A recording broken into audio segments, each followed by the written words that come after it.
What's up, Canada? I'm Kris LaBelle. Right now, we're on 17th Ave, the Red Mile. Stay tuned for our first interview of the week with Steve Fader, owner, operator, and organizer of AFC Canada. That's Aggression Fighting Championship. Guys, I'm Kris LaBelle. Let's go inside, eat some food, drink some beer, talk fighting. Right now, I'm with Steve Fader, president and operator of Aggression Fighting Championship. Steve is coming off a very successful few months of promoting the best show in Calgary, Alberta. So we're going to ask Steve Fader from Aggression Fighting Championship a few questions. You're looking well-groomed. He's a very well-groomed man. His beard is highly symmetrical to his handsome face. Steve, why don't we talk about how you got started in MMA and where you believe you're going to be headed with your operation? First of all, thanks for meeting with me today, Kris, and welcome back to the industry in form of our new color commentator with the AFC Canada.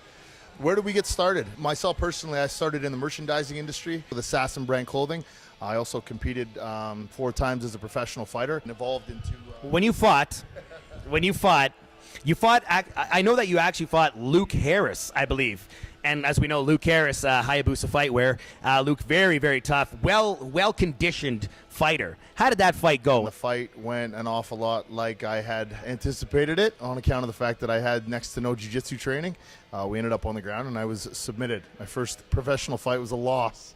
But mind you, ladies and gentlemen, that is the kind of individual we're dealing with right now, is a man that took Luke Harris in his first fight. So fighters, if you want to get an MMA, you don't go and pick the easiest guy to fight. You fight the best to be the best. That's the bottom line. So let's get back to this interview. We're the largest mixed martial arts organization across the country.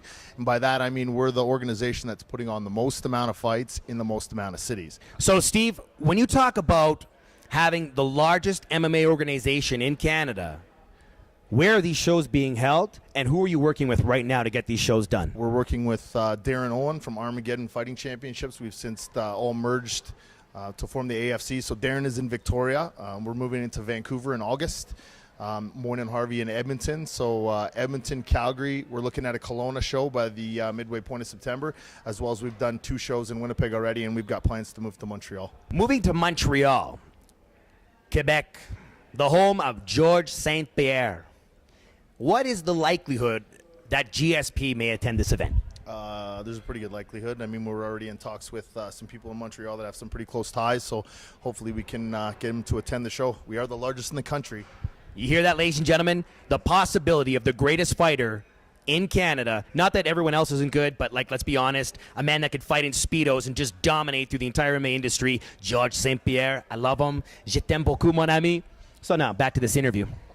Maybe for young promoters and for rookies out there that are looking to get into MMA, why don't we talk about the difficulties and the stress that goes into being a fighter, a promoter, the clothing aspect of things. It's high pressure.